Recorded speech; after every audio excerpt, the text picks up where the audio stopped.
Yeah, You said you were I, going to speak to those guys as well pretty soon. I will. I will. And Rick is somebody I tried to support over the years. I nominated him to the National Academy of Medicine and things like that. So Excellent. yeah, I look forward to speaking to them. Wonderful. I Dr. didn't, Silver, I think we're ready if well, you are ready.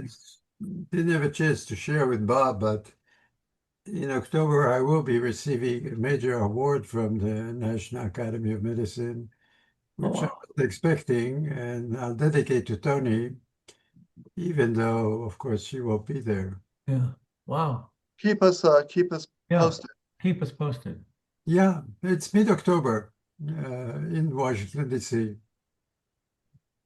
Well, great. Well, uh, uh, Dr. Adachi, forgive me because I'm actually going to be brief on the introduction here, um, but because it would take too long to go through all of your accomplishments. But for those of you who don't know Dr. Adachi, he's a former chair of the Department of Obstetrics and Gynecology at the University of Utah and really helped build a lot of the things that folks are currently enjoying and really did a great job in increasing the size and the scope of our department in every way that you can imagine.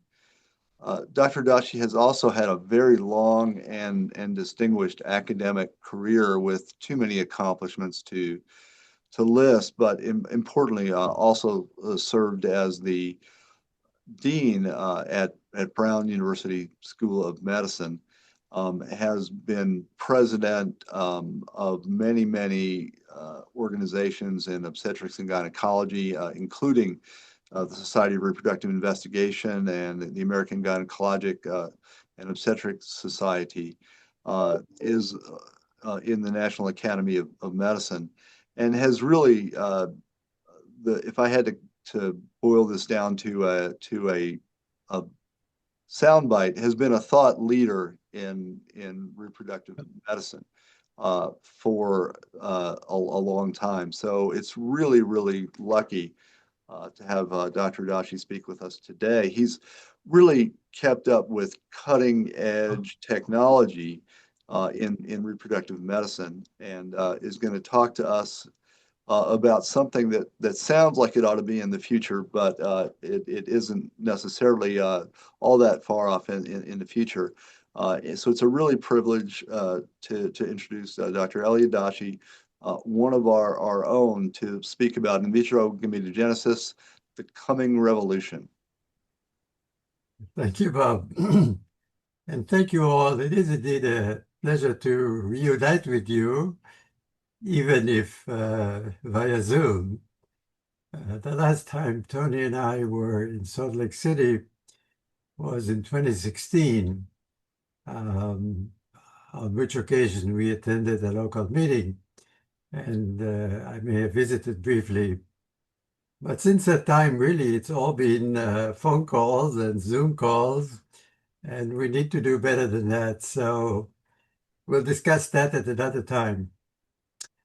Today, we will indeed try to explore the future and see what it may have in store for us in the reproductive arena.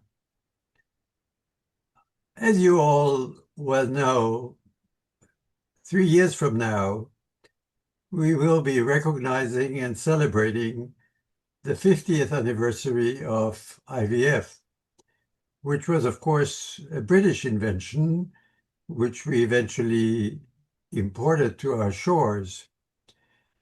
But in 1978, a key paper by Steptoe and Edwards was published as a letter to the Lancet describing birth after the reimplantation of a human embryo. We all, of course, know Louise Joy Brown, who was the product of that pregnancy, shown here in the arms of her mother, Leslie. And the protagonist, as I think many of you recognize, the leading protagonist was Bob Edwards, who ultimately received the Nobel Prize in 2010. I should say that by then, Dr. Edwards was not well enough to travel to Stockholm himself. It really was his wife who ended up traveling and collecting the award for him. Two other members of that historic team, Patrick Steptoe and Jean Purdy, sadly never shared in the Nobel Prize award simply because it is the policy of the Nobel Prize Committee to award the Nobel Prize only to living recipients. And neither Dr. Steptoe nor Ms. Purdy were around when that Nobel Prize was ultimately awarded. Dr. Edwards himself lived to be 87 years of age and died in April of 2013. This is the obituary which the Lancet published at the time. In the US, what ultimately happened in Norfolk, to which Howard and Georgiana Jones, formerly from Hopkins University, Johns Hopkins University, moved to. And it is through their energy and ingenuity that they mobilized the local team to produce the first IVF baby in the US in December 28, 1981. So 3 years or so after the British have accomplished this feat. The baby in question is Elizabeth Jordan Carr, whom I happen to know well, who happens to live in Boston, and is shown here in the arms of her mother, and has been, of course, displayed on virtually any American journal, including Life magazine. But we are going beyond IVF now, and we are going to be discussing a whole new frontier that was really hard to imagine only a few years ago. And the title of the topic is appropriately in vitro gametogenesis. In other words, the production of gametes in vitro from virtually any cell type, provided you can convert that cell type to a stem cell. When we do all of this future predicting and considering, it's always good to hark back to the work of Aldous Huxley, which was published in 1932. Everybody in this audience probably knows about Brave New World, if they haven't actually read it.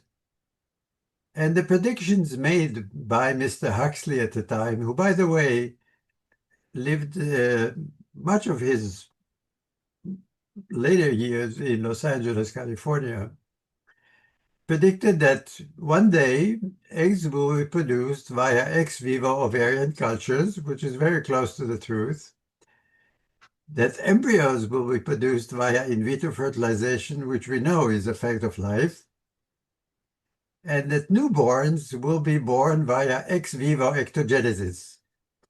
That's still a futuristic topic. Ectogenesis is an interesting idea. It's one worth talking about. It's not clear that it is widely supported, and it's definitely not clear that it's doable. Nevertheless, there's ongoing discussion about the possibility of ex vivo ectogenesis.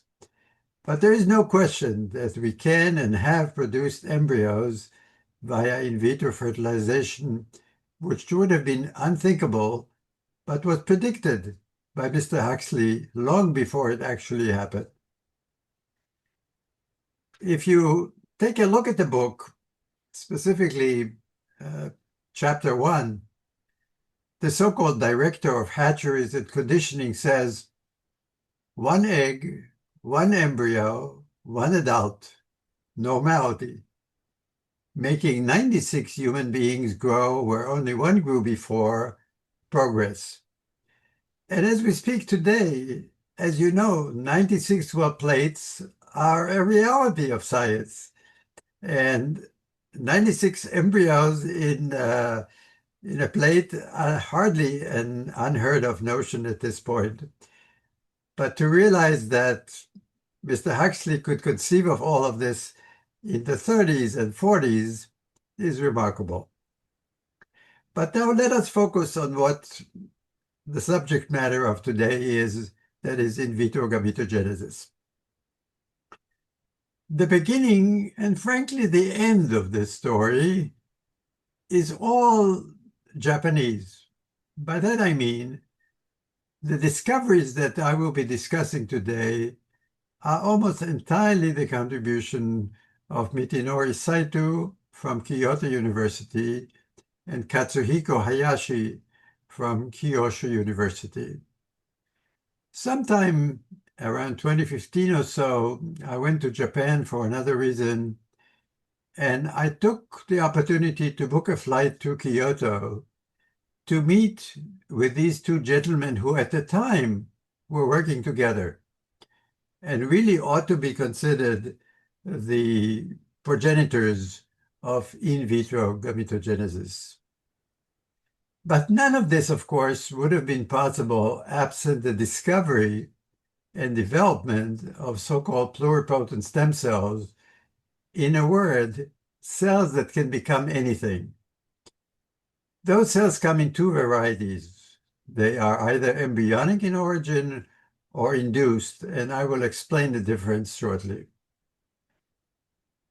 Among the pluripotent stem cell-derived lineages, we can create motor neurons, we can create amacrine neurons, which could be used in the retina, and we could use, in principle, dopaminergic neurons that could be replacing defective ones in the striatum. And it's interesting to note that in March of this year, Nature published a paper wherein they describe a man who had stem cells injected into his spinal column only to see that man walking again.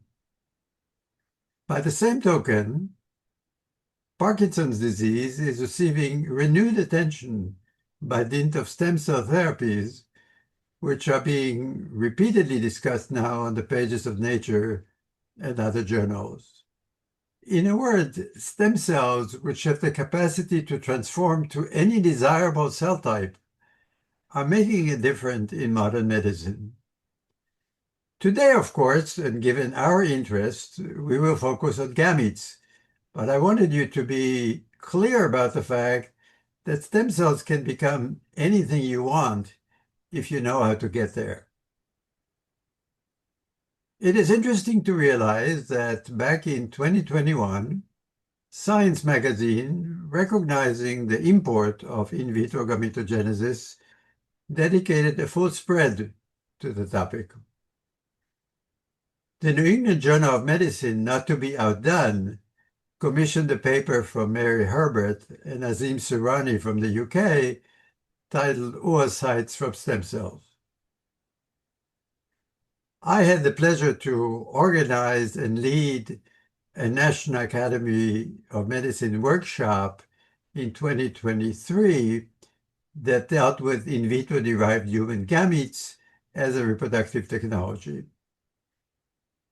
Interestingly, the Nuffield Council on Bioethics, which is the premier ethical organization of the UK, has likewise recognized the importance of in vitro-derived gametes to human reproduction. Notice that they put in vitro-derived gametes at the top of their agenda, to be followed by time limits on maintaining embryos in culture, womb replacements, preconception screening, whole genome sequencing of embryos and fetuses, genome editing of gametes and embryos, and egg freezing. But at the top of the list they have in vitro derived gametes, indicating yet again that on both sides of the Atlantic, it's become very clear that IVG is where we need to go. Now, IVG, we can all agree, is a disruptive technology. Is it achievable in the human is what we will be discussing today. And what is the timeline of making something like this happen? But before we go there, as I promised earlier, we should say something about pluripotent stem cell formation technologies. In other words, how do we get stem cells? One technique that is widely used, or was widely used, is known as somatic cell nuclear transfer, or SCNT for short. It was designed in 1958 by John Garden from Cambridge University, who published on the pages of Nature the following paper: sexually mature individuals of Xenopus laevis from the transplantation of single somatic nuclei. What he did is he took somatic karyoplasts, combined them with an oocytic cytoplast, that is to say, an enucleated oocyte, created a quasi-zygote, which formed a blastocyst, an inner cell mass, etc., from which he derived embryonic stem cells. More recently and more contemporaneously, in 2006, the induction method of stem cell technology was introduced by Shinya Yamanaka, MD, PhD, from Kyoto University, who published his findings in Cell in 2006. He simplified the process even further. He started with a somatic cell. He transfected that cell with select transcription factors, and voila, he ended up with induced pluripotent stem cells. Both individuals, as you might imagine, were the recipients of the Nobel Prize in Physiology and Medicine back in 2012. So in vitro gametogenesis, at its essence, involves starting with a somatic cell of whatever kind, converting it either to an embryonic or induced pluripotent stem cell, more likely the latter than the former, and from there guiding the pluripotent stem cell towards a gametogenic fate. Now that's easier said than done, and the question is, what are the prerequisites? Well, you have to know what cues are to be applied. You have to know the sequence by which those cues have to be applied. You need to know the timing thereof. And you need to take into account the niche in which the oocyte is enmeshed or encased. And as you know, of course, oocytes are surrounded by granulosa and Thega cells, just like the sperm are surrounded by Sertoli cells. And so you need to know all of these elements if you're going to effectively create gametes from stem cells, essentially from any tissue in the body. The beginning, as you might expect, was modest. But in 2003, a paper saw press in Science. The leading author was Hans Schöller, who at the time was a postdoc at the University of Pennsylvania, but have since become the director of the Max Planck Institute for Molecular Biomedicine in Germany. You can see that in this Science paper, oocytes were derived from mouse embryonic stem cells, an image of such being shown in the right lower hand portion of the slide. That same year, Toshiaki Noche, on the pages of the Proceedings of the National Academy of Science, published a similar paper describing, in this case, embryonic stem cells that gave rise to gametes. In 2004, George Daly, who is presently the dean of Harvard Medical School, published on the paper of Nature and the pages of Nature a paper titled Derivation of Embryonic Germ Cells and Male Gametes from Embryonic Stem Cells. And René Rehopera, who at the time was at UCSF, published a similar paper in Human Molecular Genetics. Those of us who were interested in the topic and were following the subject matter over the years have seen repeated publications show up on various stages of creation of germ cells in vitro, in Nature, in Science, in Cell, and more recently in Nature, Cell, Embo, and Cell Stem Cell. Clearly, you can tell that this is a vibrant field of science that is actively being pursued by meaningful leading investigators, many of whom are displayed as authors in these papers.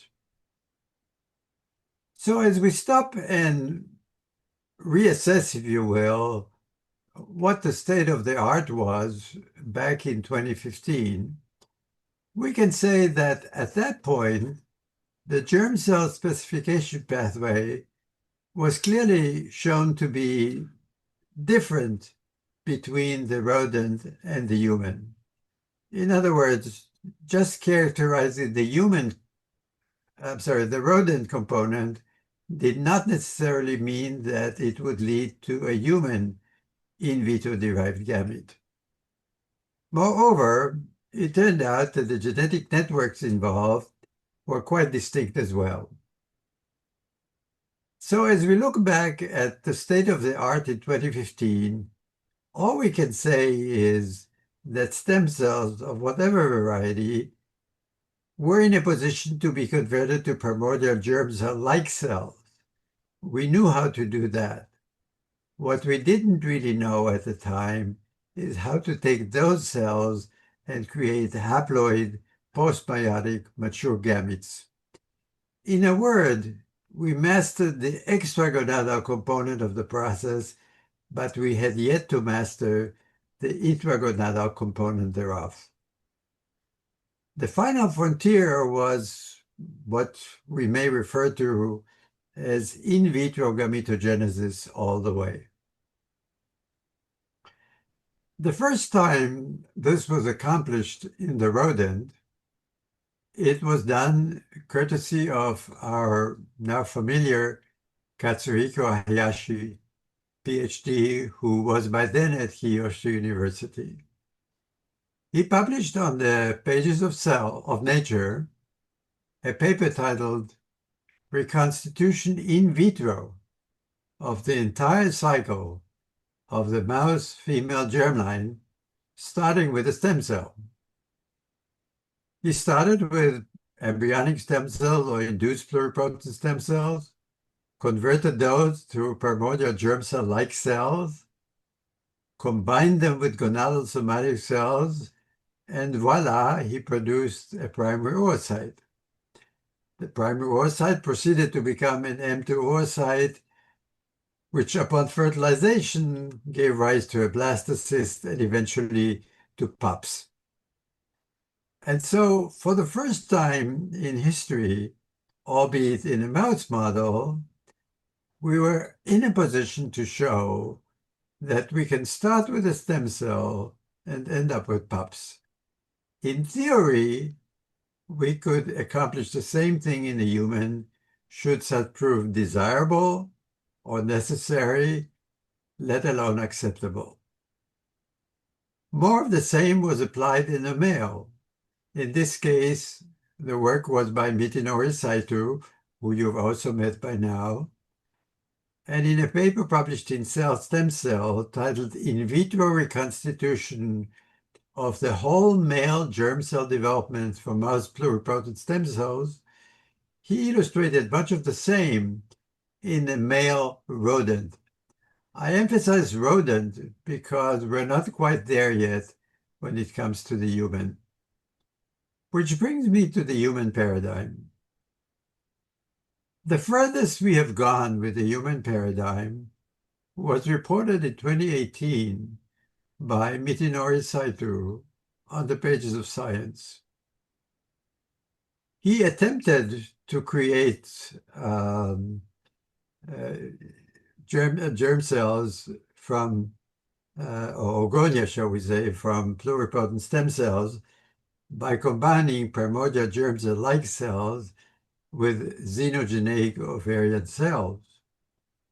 He was able to advance the process to the orgonial stage, but he was never able to produce M2 oocytes, which is really what you need for fertilization and eventual pregnancy. So the science in the rodent seems to be more or less complete, but the science in the human still has a ways to go. Now, assuming we are successful in creating in vitro derived gametes, it's useful to discuss the scientific and translational promise of such an advance. If nothing else, for people who work in this area, this will assure an inexhaustible supply of germ cells. It would also allow scientists who are keen to understand the study of germ cells to perform functional or non-mutant analysis, that is to say, knock out one gene at a time and ask what happens. You could also, for the first time, engage in meaningful germ-somatic cell interactions. On the clinical side, you could, in principle, for the first time, reverse germ cell failure by autologous gamete replacement, by gene-edited gamete replacement if necessary, and even produce what I call same-sex parenthood, which is a separate lecture we can perhaps schedule for another time. But clearly, multiple possibilities exist if one can accomplish in vitro gametogenesis in the human. The impact of IVG on IVF is also going to be substantial. I don't have to tell you that IVF today is a rather demanding exercise in fertilization that mostly affects women, to some degree their partners. And if we can simplify IVF, we will have accomplished a great deal. And if IVG is to become a reality, it will actually eliminate the need in hormonal stimulation and egg retrieval in women, which currently takes 12 to 14 days, is quite demanding, is very expensive, and is hardly what you would consider ideal. You could also, in principle, do away with gamete donation and with so-called donor banks, which will no longer be necessary. More importantly, it will convert IVF effectively from a complicated in vivo paradigm to a laboratory procedure. It still will require endometrial preparation and embryo transfer, but much of what transpires before that could be set aside. In theory, this could improve affordability and therefore potentially access to more couples who are childless and are in need of IVF. I have to say, unfortunately, that I have watched the American genius in jacking up price over the years, and so I remain somewhat uncertain as to whether or not IVF will become any more affordable than it currently is. But in theory, that could be the case, hence I mention it. Now, this audience doesn't need to be told that none of this could happen in a vacuum. This will need to be placed under tight regulation, and it would, by definition, fall under FDA jurisdiction. Specifically, at the FDA, it will be the Center for Biologics Evaluation and Research, or CBER for short, that will have to deal with IVG at the FDA level. The CBER branch of the FDA uses yet another abbreviation, HCT-Ps, which relates to human cells, tissues, and products under which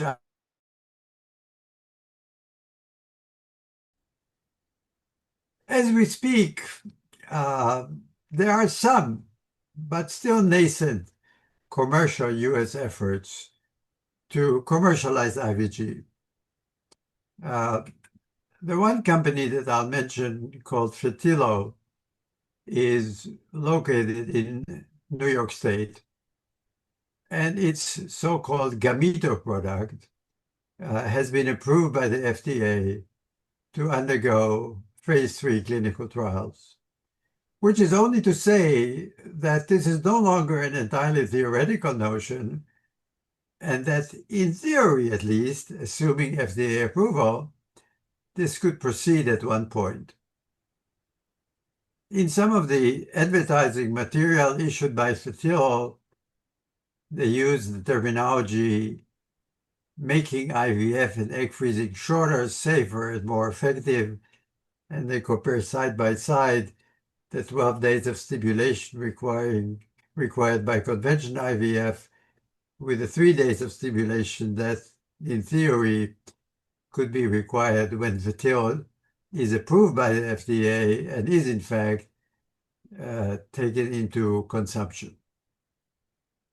So Fertilo cycles requires 2-3 days of in vivo gonadotropin stimulation, thereby reducing the gonadotropin requirements by circa 80%. Fertilo, if it is to be realized and approved, Fertilo's ovarian support cells can see to the in vitro maturation of retrieved immature eggs, meaning in vitro gametogenesis. Fertilo, as I said, is now in phase 3 clinical trials, and time will tell whether or not it will become a reality. So for now, I will conclude by saying, stay tuned. This is a moving front, and it has been a moving front for some time now. It's a promise that has yet to be delivered. I don't want to leave you with the impression that this is a done deal. It is not. But part of our responsibility, as you know, is future, to see what might facilitate and, more importantly, be prepared for the day when IVG becomes a clinical reality. So with that, I'm going to end here today. I'd be pleased to answer any questions to the best of my ability. And I thank you yet again for taking me into your home, which served as my home for close to a decade, not all that long ago. So thank you very much.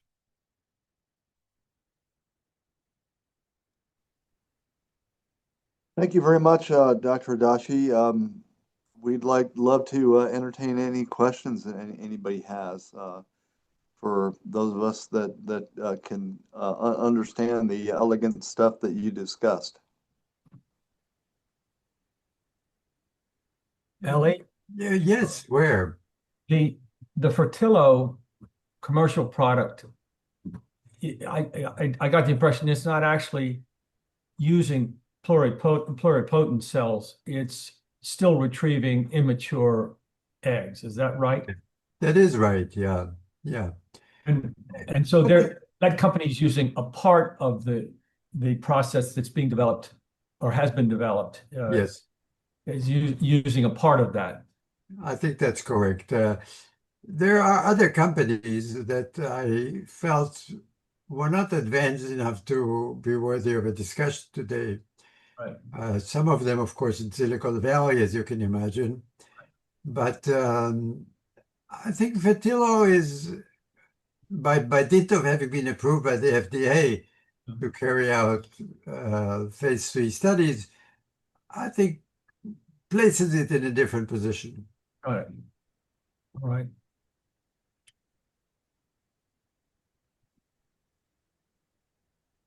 Thanks, Dr. Adachi. That was a really great talk.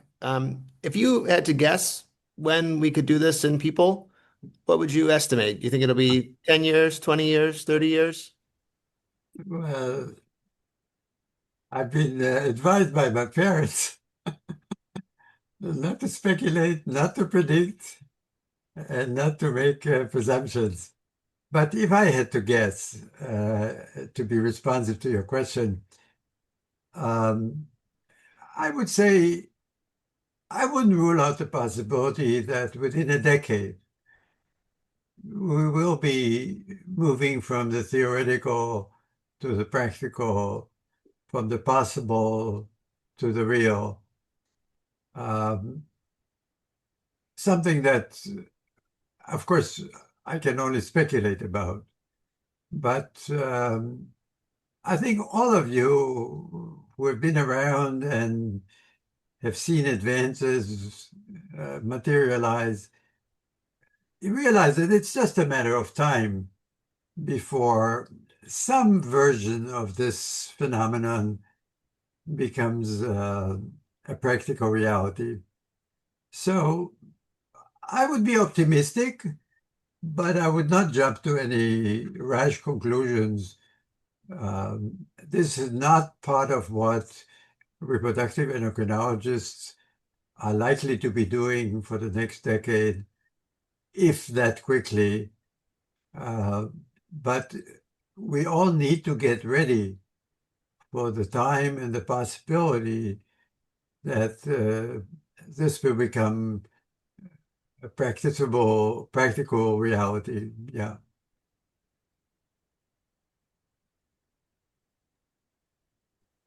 Elliot, let me ask one more question. Please. I know you keep your finger on the pulse of how, for lack of a better word, politics affects medicine.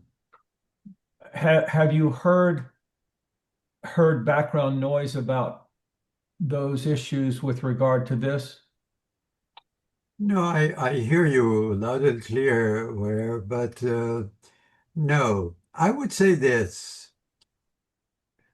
The former individual at the FDA who was entrusted with this and other issues has chosen to leave the FDA.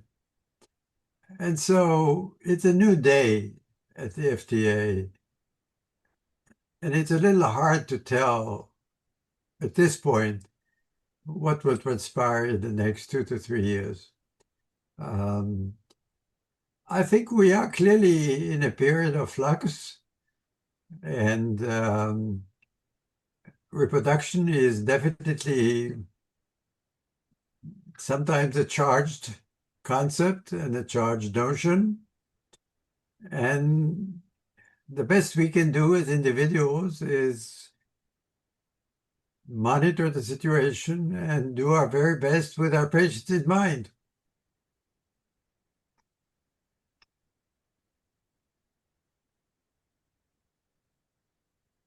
Dr. Adachi, I'm going to ask another tangential question. We're just trying to make it as hard on you as we can by you questions with very complex answers that are politically charged. So I'd love to see your opinion on using gene editing and CRISPR in embryos. You know, I think there's certainly a lot of efforts to do this with you know, certain cell types, especially with bone marrow cells, and there have been some success with specific diseases, but a lot of, you know, you can only get but at so many cells in adult humans, and certainly the potential for positively impacting human disease is enormous if we could do gene editing, you know, at the blastocyst stage or the embryogenesis stage. That being said, there's also tremendous ethical challenges and So again, you've thought about this more than most of us, and I'd love to see what your thoughts are about that. Yeah, you know, we are a big country. We're made up of 50 states and of several regions.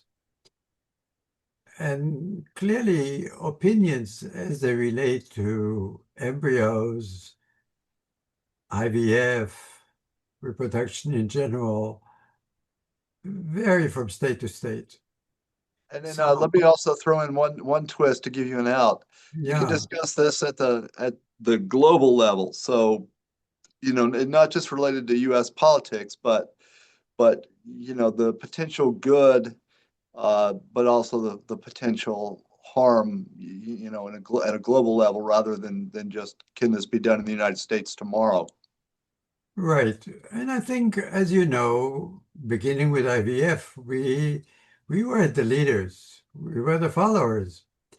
And my guess is that even today, the United Kingdom and some European nations, although that's becoming increasingly difficult, but the United Kingdom almost certainly going to be moving forward on some of these fronts uh, because they are less encumbered by the difficulties that you are alluding to um, across the ocean. So I have no doubt that embryos uh, and other elements of reproduction will be subject to gene editing and to other advanced technologies. But to do so will take, is going to be complicated in the US, but more likely to transpire at the UK. And mind you, IVF was also a UK invention to begin with. Although at the time, I think the concerns about IVF were far less pronounced in the US. And what happened in Norfolk is probably an illustration of that. Dr. Adachi, if I could keep going with these complex questions, and it's a great segue for something that was done first in the UK. But I know you've written about this in the past. I wonder how you feel about mitochondrial disease and sort of this three gamete IVF, if you will, if that's the appropriate sound bite for that. Yeah, I think that's got tremendous promise, and also recent, you know, exciting data from the UK and not right. from the US. Right. I think mitochondrial replacement is a less loaded topic overall. We're talking children whose life will be compromised. We're talking families whose genetic burden stands to be perpetuated. And so when the Brits, and again, mitochondrial replacement therapy is a British invention. When it was first introduced, it was widely embraced, including by the British Parliament. We have taken this up to a degree, but to go much further than that would be more challenging probably at this point. But here's another case where the Brits led the frontier and we followed. And partly it's obviously individual talent, but partly it's also scientific freedom and enterprise that can proceed unperturbed. Dr. Adachi and Dr. Letourneau, is that available now in the US or not quite, or on a research protocol or? No, I think mitochondrial replacement is available. You have to have the right technologies, the right people, but there are centers that are qualified or have what it takes to make it happen. Yeah, I support Dr. Adashi's point. I think in Newcastle in the UK, that's where that New England Journal of Medicine study came out of. So they've been doing most of it. UPenn has a center that focuses a lot on mitochondrial disease, and so they're probably the closest in our country. But we did an interesting case. There are a limited number of genetic testing labs in the US that will look at embryo heteroplasmy, so you can assess the mitochondrial DNA of embryos, and they sent us a report of a series of embryos from a patient with IVF, and they hesitate to say this is a normal or abnormal embryo, so they sort of leave it on the physician. So much so that we had to like record our consent about doing it because they don't want the patient to think it's like a perfect test, because there's a lot of bottlenecking and things that can happen if you have, for example, half normal and half abnormal mitochondria, but in the first cell division, it's mostly abnormal mitochondria that gets sequestered. Then you can have various very important cell lines like, central nervous system and stuff that are very affected when other cell lines might not be. So it's really hard to test a blastocyst. It's hard to test even a baby because sometimes they have normal skin and then abnormal liver, et cetera. So ideally, replacing the mitochondria at the outset would be the best way to do it.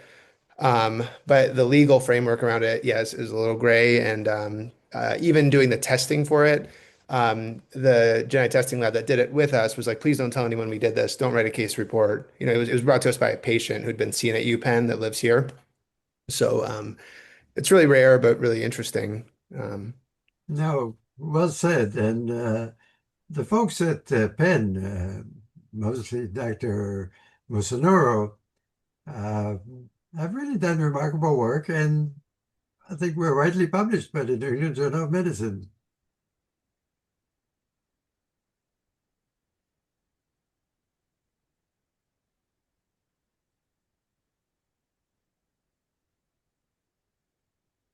Anybody else have any questions?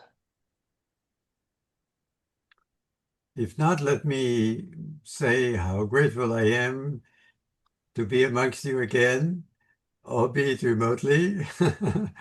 I'm not sure in-person get-togethers in the cards, but we definitely could and should take advantage of contemporary communication technology and stay closely aligned. And where that applies to you. Okay. Well, Dr. Dashi, thank you so much. It was an honor to have you, and really exciting stuff. And you would be very proud and a little bit shocked at how large the department has become. Well, I couldn't be more pleased. Couldn't be more pleased. All right. Well, thanks everyone. Take care. Thank you.